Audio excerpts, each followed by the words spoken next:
welcome to everyone to the virtual Propane Expo. Thanks so much for showing up. I know that everybody's still grabbing their coffees. So Aimee and her husband owned and ran a multi-fuel delivery company, did propane and other fuels.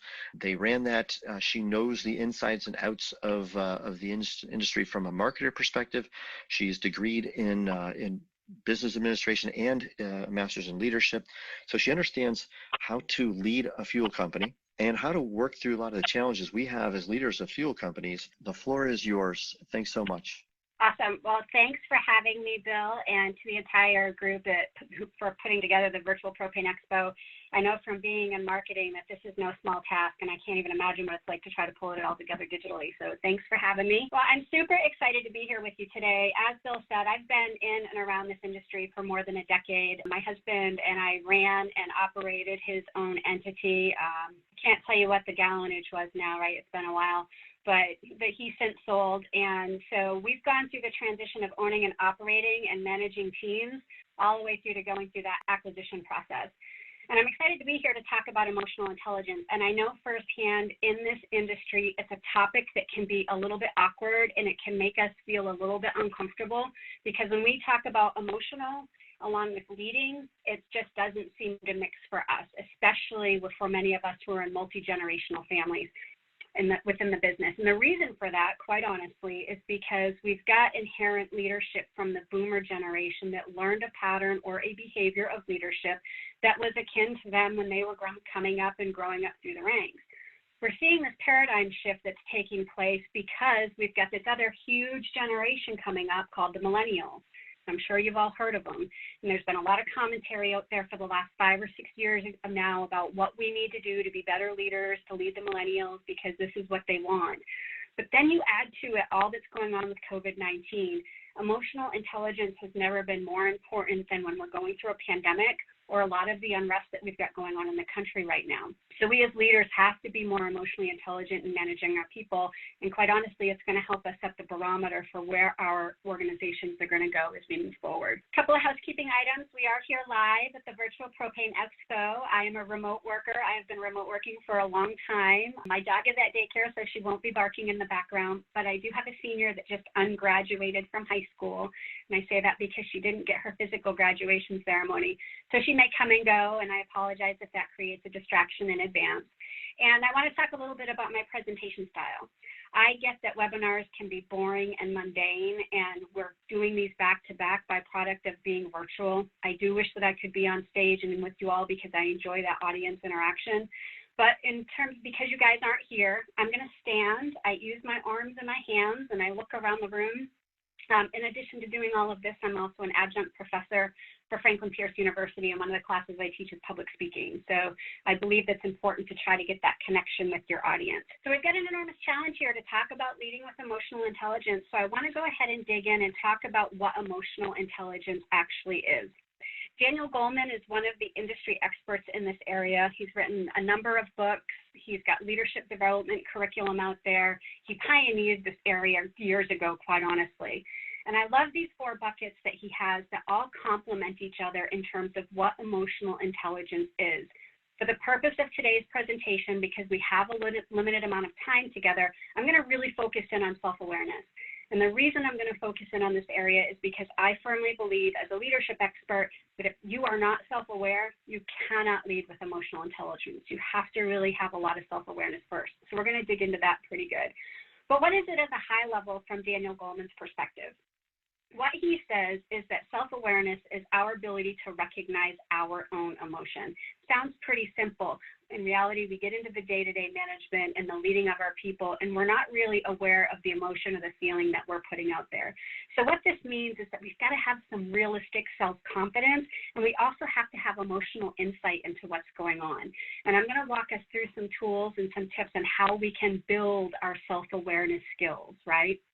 Then we go into self-management, and what this means is actually managing our own emotions, and that's critically important. We work in a dynamic environment, especially if it's a family-owned and operated business where conflict is present and emotions can run high.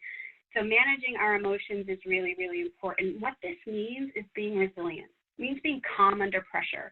So not only in those conflict situations, but consider everything we've had going on right now with COVID-19. We as leaders have to put our feelings in check. We have to be calm under pressure for our people, and we have to be able to navigate that with emotional balance and self-motivation to get it done. Then we have social awareness. This one is where we are recognizing the emotions of others. So we've got self-awareness and self-management of self, and then social is recognizing others' emotions. And this is where empathy really comes in. I'm going to talk a little bit about empathy. That's a whole session on its own. But we have inherently become used to providing sympathy versus empathy. And I'll talk a little bit more about that here in a minute. But that empathy comes in along with the organizational awareness and when it makes sense to bring it into conversation or when it makes sense to bring it into the team environment. And then we have relationship skills. And this is really about how we manage and influence those emotions of the people we lead. Please do not misunderstand that for taking advantage or manipulating, because that is not what it is. What it really focuses on is how do we as a leader manage the emotions and influence those of the people we lead.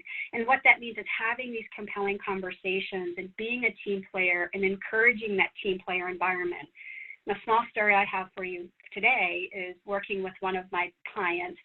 There was an owner-operator who sold out to one of the big national propane companies. And they have to have a meeting with their drivers today about the fact that, guess what, now we're going to have cameras. And they're not just going to be on the exterior of the bobtail, but we're going to have a forward-facing one looking at you while you're driving. These guys haven't had cameras on them, and they've been working for this particular client for years.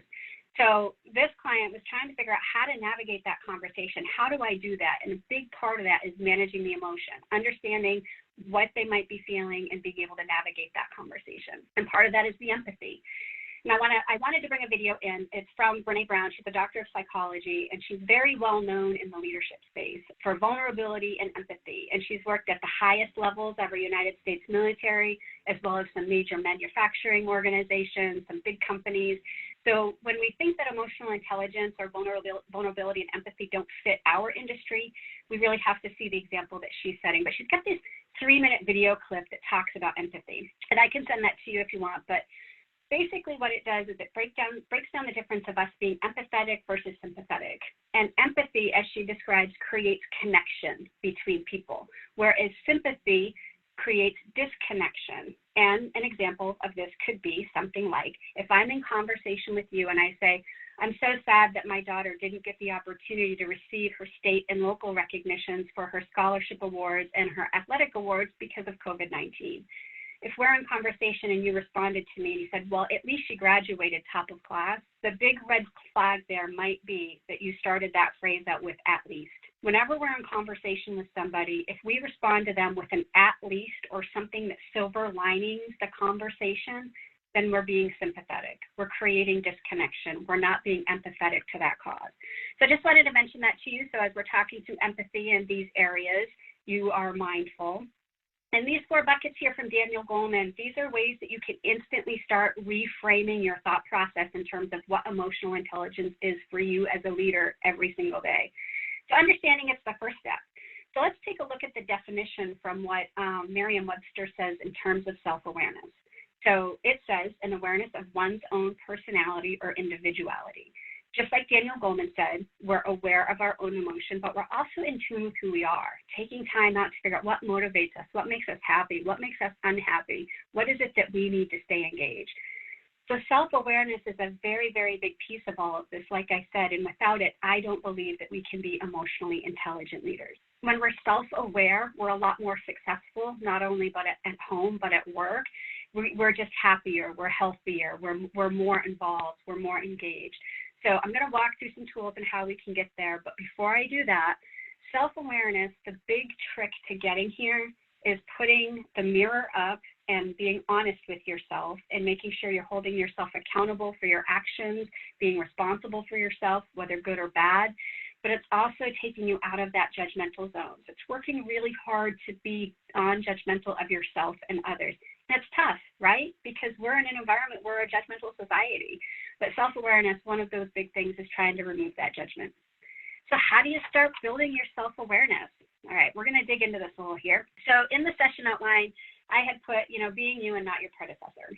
So emotional intelligence involves being your unique, authentic, transparent self. You are unique, so you've got to bring that to work. You don't want to be your predecessor. You want to lead by example, right? The problem here, as I mentioned when we kicked off, is that the boomer generation led and leads from a position of power.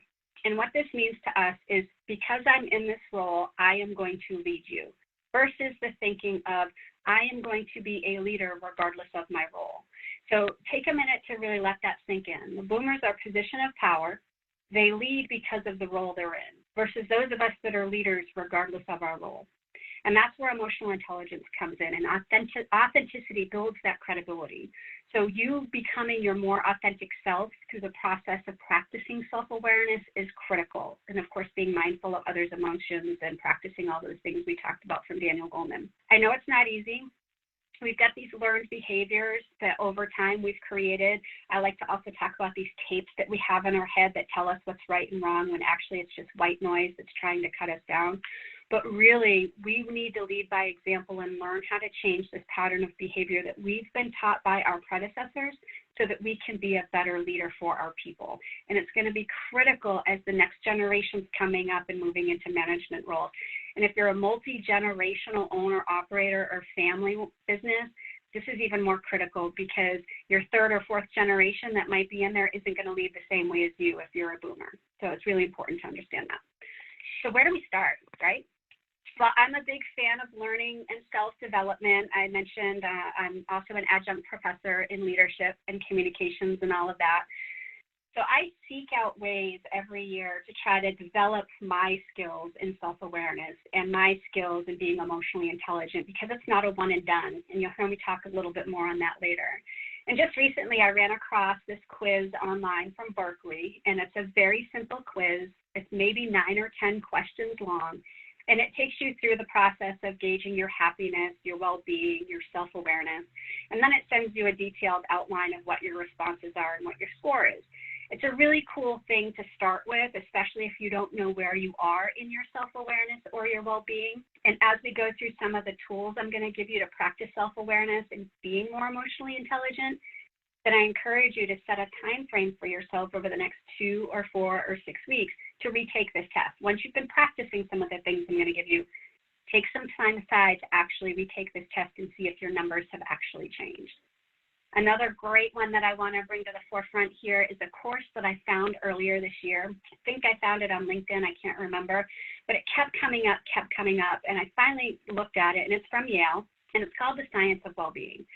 And it really hits home in the areas of empathy, vulnerability, emotionally intelligent leaders. What it does is it's a course that takes you through the framework of getting you back in balance, what's most important in making us happy and successful. So we have these thought processes of what we think is the definition of success, when in fact, this course walks you through what the actuality is. And there's a lot of data and a lot of science behind it. It's free. It's learn at your own pace. It's online. It also includes some, quizzes or assessments at the beginning of the course. I think there's 3 of them, if I remember correctly. And it walks you through well-being, self-awareness, happiness, and all of that. So once you go through the course and you commit to doing the work, and there's some pretty cool work in there, then at the end it has you retake these assessments and see where you fall. So these 2 are really great opportunities. You can start them out of the gate. You can practice, once we go through the next few slides, practice some self-awareness, practice being emotionally intelligent, and then retake these quizzes along the way. I'll also say that if you've got leaders in your organization, first of all, if you are a leader, it's upon you to take these first and foremost to set an example. But also if you've got leaders or up-and-comers, these are also great tools that you could recommend to them if they're looking for opportunities to build their self-awareness and their emotional intelligence. Another great one here, I call it alone time. But data and research says that we enhance our own self-awareness when we take time for ourselves, and especially if you have the opportunity to be out in nature, whether it's walking or hiking or just doing something kind of benign that doesn't require a whole lot of headspace. There's just something about being outside and breathing in the fresh air and being at one with yourself that helps you kind of get self-centered. I live in rural New Hampshire. It's beautiful outside. I'm in a wooded area, so I have all that access. But what I found for me where I'm practicing self-awareness the most is when I'm on the water. This is Lake Winnipesaukee here in New Hampshire. And a couple of years ago, my husband got a jet ski, and we were jet skiing together, and it was all fine and good, but I didn't realize until last year when I got my own that all of a sudden I found myself in this space and time where I'm taking these big, deep breaths as we're out on the water, and I'm just savoring in the moment, and I'm getting at one with myself, and I'm recognizing what's making me happy and what's motivating me and what's keeping me engaged. And that's the epitome of self-awareness. So whatever you can do, find something that allows you to practice this out in nature, on the water, or my husband would say skiing or dirt bike riding or whatever, but things that get you out of the headspace of having to think too much. This one I absolutely love. I encourage you to start practicing as soon as you can. This is one we could spend a whole day on, quite honestly, in terms of training. You want to be intentional about your listening. And this is really, really hard for us because we don't like silence. One of the classes I teach at Franklin Pierce is public speaking, and it's quite interesting because we talk a lot about the importance of when you're presenting to an audience, taking the pause. And presenters are often really not willing to take that pause because they're too afraid of the silence. It's no different for us as leaders when we're in conversation with our people because sometimes we don't want to hear what they have to say. Sometimes we have too many opinions we want to put forth. Sometimes we're not taking the time to care. But what active listening does for us when we actually start practicing it, it allows us to actually learn something new or hear something different. And it allows us to go deeper in conversation and build a more authentic relationship. What it means is that we have to sit back and shut up. We actually have to take the moment to listen. You want to be intentional about that. You don't want to go off into space land and not be listening, but what you're trying to figure out is what can I learn from this conversation? And it might not be the byproduct of what they're saying. It could very much be how they're saying it. And as you're sitting in that moment of silence and listening to them, it gives you a little bit of space to think about why are they having this conversation with me? Why are they sharing this with me? And it doesn't necessarily mean it's always going to be verbal diarrhea. I know we all have drivers out there, probably more than text. I know in my experience, I had a lot more drivers that like to come into the office and have a chat session, and a lot of times it was just verbal diarrhea because they just didn't want to punch out yet. But the reality is when we're leading people, we have to step back and actively listen, and we have to go deep in the questions. Be quiet, think on why they're sharing this with you, and be intentional about that so that you can show some authenticity when you go back and ask the questions. When you go deep on the questions, it provides you an opportunity to build that relationship with them and build more credibility. And finally, we want to validate.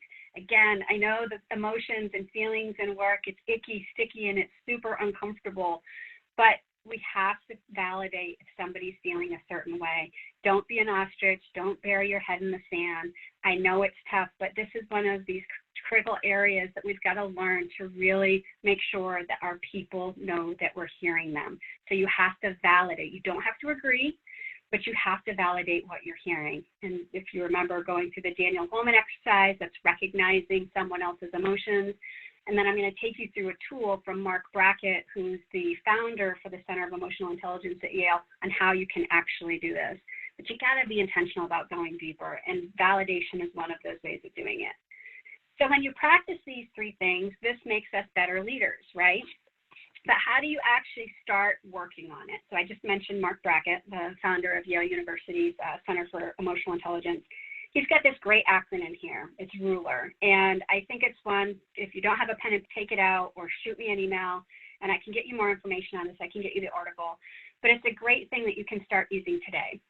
So if you're mindful about what Daniel Goleman said about being self-aware, managing your own emotions, being aware of others' emotions, and then being able to manage and influence their emotions, and then you really focus on self-awareness as a core foundation of bringing emotional intelligence in, then you should be able to follow this pretty easily.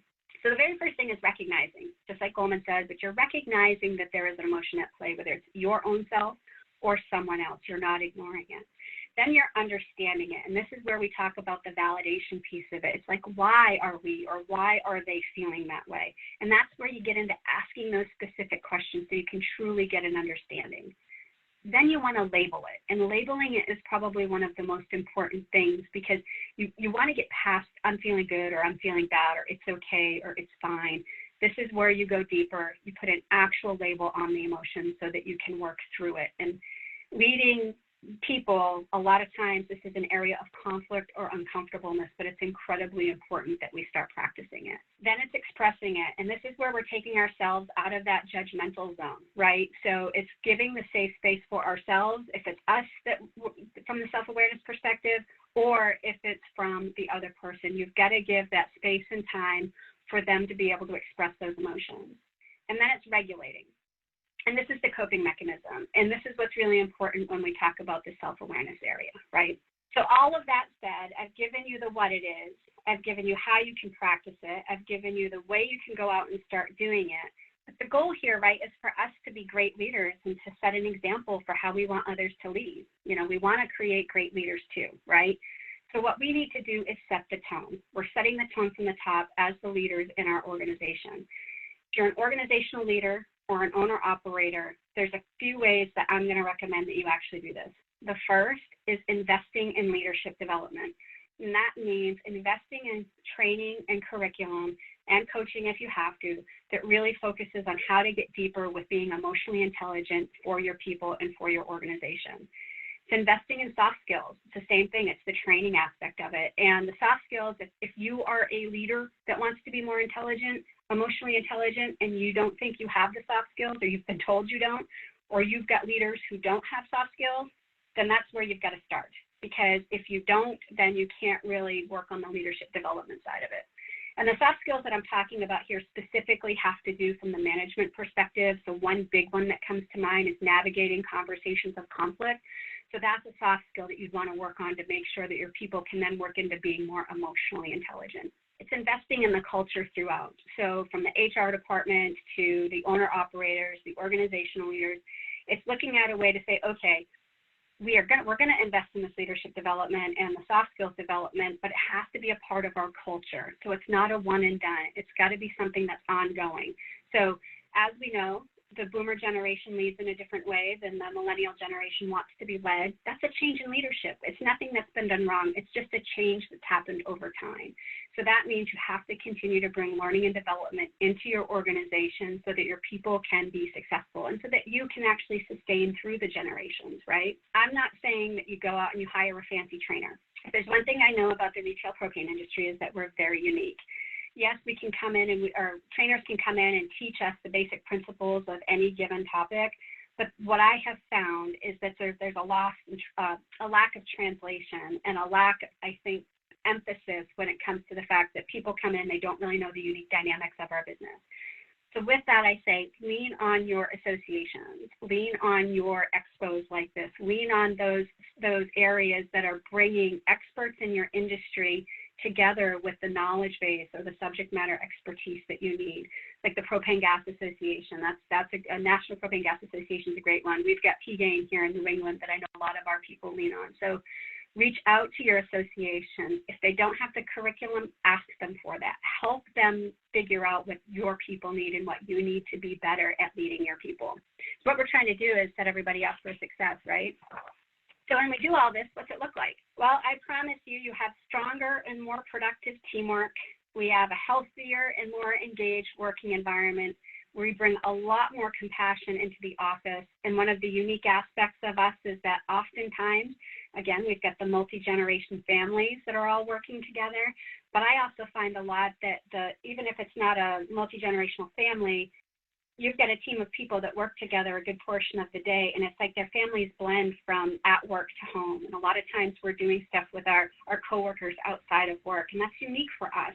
So why don't we want to be more compassionate while we're at work also? And in general, just a happier culture. I mean, quite honestly, isn't that what we all want? Wouldn't you rather go to work in a happier environment? I would. I know that. And I know, again, it's a little bit unique for us because we've got drivers, we've got techs, we've got different operational areas, we've got our office staff. But I promise you, if you start to bring some of this in, this is kind of where it all takes you. I've covered a lot here today. I always like to end where I started, going back to the emotional intelligence side of things and remembering what it is and bringing it into our leadership style. When we do this, the collective whole of all the parts means that we have a workplace with a winning culture. And from a top-line organizational leadership perspective, what this means is it reduces your cost of turnover. It creates a much more competitive recruiting and retaining environment. And it also creates a much more competitive environment in general in terms of where you do business. And the reason for this is because you're building a great place to work. The one thing that you cannot put a dollar value on is pride. When you are able to emotionally lead your people and teach them how to be better leaders too, there's a lot of pride in the fact that they work for you. Your customers then have a lot of pride in the fact that they do business with you. So I think that that's something to remember, that we can't put a dollar value on that. It's your value proposition. It's what makes you most competitive, pride in people, right? So with that, I know I've covered a lot in a short period of time. We didn't have a whole lot of time together. I want to see if there's any questions. And Bill, I think I see one up there. If there's any that have come through, I'd be happy to answer. Yeah, one question, and it comes from the perspective of, now that we're in this digital space, this digital world, one of the things you had mentioned was that sometimes when talking, when doing these meetings, or when you're working with people online, that you should be doing pauses and stuff. But do you see that communication changes some in the digital world, where there's more distractions out there, and so there should be more quick-paced interaction in digital as compared to in person? Yeah, that's a great question. And I actually, I think there might be an article out there in LP Gas magazine where I provided some commentary. But so communication in the digital world, what we're seeing, especially with the way we've transitioned in the retail propane industry almost instantly overnight to remote work in an industry that inherently had never been remote, is that communication has kind of been one of those challenge areas, because people, whether it's our customer service people, our driver's techs, it doesn't matter, they've not been taught how to effectively communicate in the different digital channels. And so it's created a problem, especially with managers and leaders, because now we're getting bombarded. We're getting an email that's not really concise, and then because we're not instantly getting back to the email, all of a sudden now we're getting a text message, and then we're getting a follow-up text message to the text message for not responding to the email. So that's one example. And then another is just that ineffective use of the channels. It's like, okay, if you get an urgent issue, then as the communicator, you really got to be thinking about, what is it that I'm trying to get? What response do I want here? And emotional intelligence will really help a lot here, because it makes you think a little bit more about, what response am I trying to get from the other person? So you bring all of those Daniel Goleman things into it, and you're self-aware, and you're managing their emotions. And so you got to figure out, how am I going to get the response I need? So I think that's a great question. There is a need to be more efficient. There is a need to probably be a little quicker, because you're not in the office and you can't just bounce that question off. But I would say for some of those organizations, that's where instant messenger comes in great. Move away from texting. If there's an instant, need that you have, then implement those instant message platforms and set the protocol to say, if you need something in an emergency, this is the best way to get me. Unless, of course, you're a manager, which most of the time the managers I work with are not in the office as much as they wish they were. So does that answer your question? Yeah, I think it does. Let me ask you, what is one of the questions that you typically get asked the most, or the hardest question in regards to leading through this era where we're kind of in between? We're kind of leaving the whole COVID thing and then going on, that sort of thing. I think right now there's a couple of big questions that I'm getting. The one is, how do I affect change in my organization when I have leaders above me that aren't willing to change? And my response to that, especially with COVID-19, is if this has not taught your leaders that they need to embrace change, then I'm not sure what will.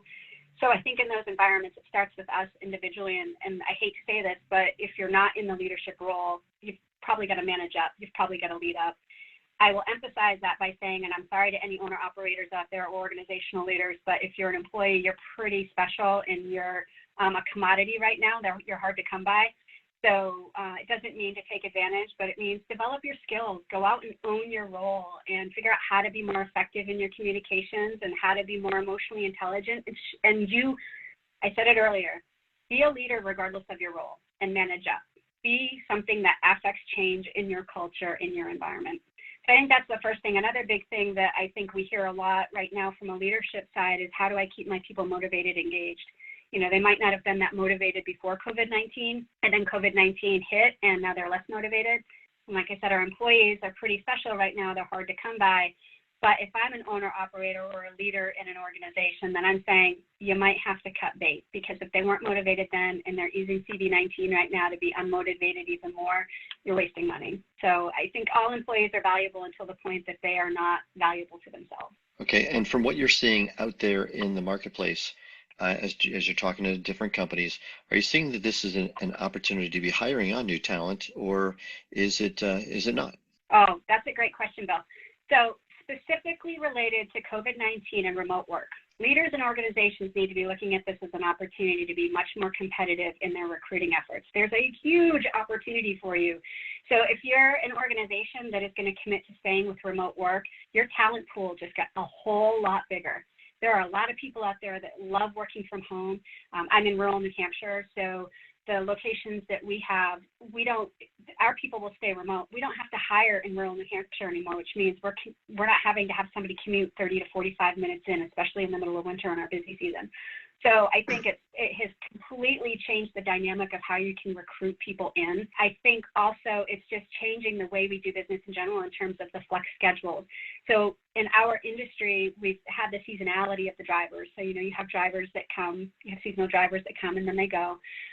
You have techs that might do the same thing. But our customer service staff has always stayed pretty consistent, right? While our office staff, this now gives us an opportunity to be a lot more flexible and innovative in our approaches and how we hire for that.